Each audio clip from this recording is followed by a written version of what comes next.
I'm Darlene Gaffney, and I've been living here in Timber Creek. Timber Creek is right across from the SPCA, and I moved in here in 1990, so I'm probably one of the oldest residents right now to be able to understand what's been happening with all the water, the erosion, everything that's going into Back Creek. In 1990, Ambridge was just started to be developed, and it's a little development that's right behind all these trees up here. Ambridge put in their sediment pond, usually the first thing that is built when a neighborhood comes in.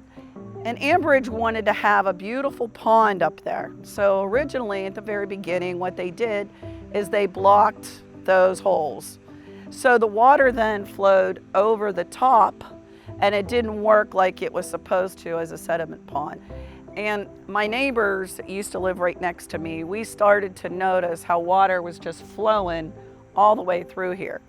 The very beginning, you could walk from here all the way straight across, and there was no erosion, there was no water. It was almost like a little trickle. It looked like a forest that was over here. So once we figured out what was going with that, the water would rush over the top and then come through this valley and then just head on down to Back Creek. And as that started, it started gathering up all the water, and it moved all the rocks from the very beginning. And this turned in from a little trickle area where it's anywhere between 3 to 8 feet wide and 3 to 4 feet deep. So I started documenting, and especially every time it rained. And it typically at the very beginning, it only affected the 3 homes right here at the front in 1990. And as the years went on, it just got worse and worse to where we have what's happened to it now.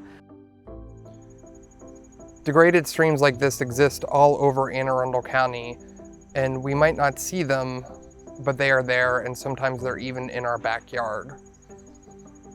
I'm standing at the outfall of the Ambridge stormwater pond, and as you can see, there's been a lot of erosion here due directly because of the stormwater that's exiting the culvert right here. When we talk about stormwater, a lot of the times we talk about the quality of it, what it's picking up on the land. Leaf debris, pollution, sediments. We also need to think about the quantity. When we talk about the vast quantity of stormwater, we have to think about how that volume of water moves through the landscape. Think about the gravity of it, the physics of it. It cuts into the ground, it picks up the soil, and it takes it downstream. When we think about how soil is created, it takes a few hundred years to produce an inch of that. And within that composition, you'll have trace elements such as phosphorus, mercury, other heavy metals like lead. And during a normal rain event, a little bit of that will get into our waterways, which is okay. When you have a huge quantity of water moving through and cutting into the landscape like we have here, that creates an issue where vast quantities of those heavy metals are actually getting into our waterways and causing problems. Beyond the heavy metals, those legacy sediments, we're seeing sediment plumes going into our marinas, killing underwater grasses, destroying habitat downstream. So we have to clean that up as well. So if we can control the volume, we can control the sediment that's getting taken away by that volume, and we're helping things downstream. When our floodplains and other natural spaces are overwhelmed with floodwater and those areas are disturbed, they can be completely filled with invasive species such as vines and other quickly growing plants that are not part of our native ecology. And when we don't have native plants in place, that means our native animals aren't getting things to eat, and these green spaces that might look okay on paper are actually food deserts for the local ecology. And something that we need to think about in regards to invasive species is as vines grow up them tangling in their canopies, it strangles the trees, they tend to be too heavy, they bring the trees down, and it becomes an issue of canopy loss over time. Trees are our best friends when it comes to stormwater management. Their roots allow water to infiltrate the biomass, the green stuff above the surface of the dirt holds water in place, and we really want to protect them. In a normal stream, a stream that has that gentle S-curve, as storms move through, as floodwaters are able to move through, it spills out of the banks of the stream and into the floodplain.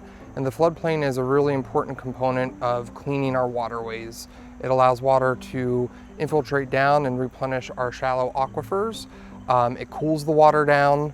In a situation where stormwater is coming directly off of our roofs and other impervious surfaces, it's not only picking up debris and pollutants, it's also getting superheated. And as the water moves into our waterways, especially when it has had a chance to erode the stream and be a straight line, it goes directly into our local waterways like Back Creek. It's superheated, which has less oxygen.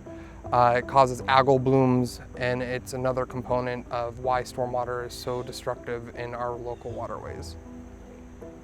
So the city has plans, an overall comprehensive plan for restoration of the waterways of the city of Annapolis.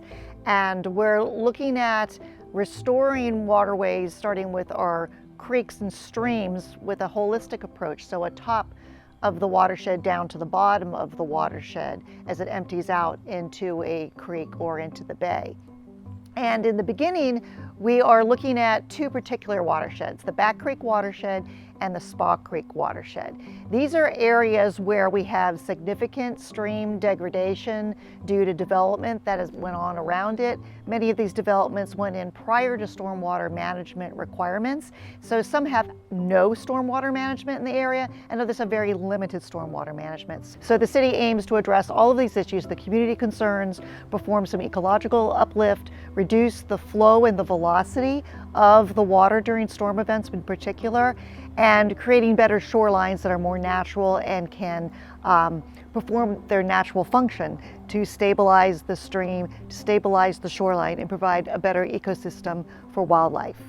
So the first project that the city is working on to address water quality in the Back Creek watershed is the Ambridge Pond in the Ambridge community, and then continuing downstream to the Timber Creek community and the stream that runs behind that community. So there are further opportunities in the outfall portions of the Ambridge Pond to slow down the velocity of the water and do some more filtration of sediment and other pollutants as it travels downstream towards the Timber Creek community. So we want to make sure we restore the natural floodplain there and reduce what's actually coming down the creek in the first place and the speed with which it's traveling, where it's eroding out the stream banks and causing more pollution problems and not allowing the water to seep in as it would naturally if the stream were restored. And so there are a number of different opportunities and challenges are in this area. It's very close to homes. And then we're still traveling downstream, so we really need to decrease the velocity of that creek. This is not something that is going to be done in a day or tomorrow. This is 30 years in the making for me. I started this project in 1990. Here it is 2020.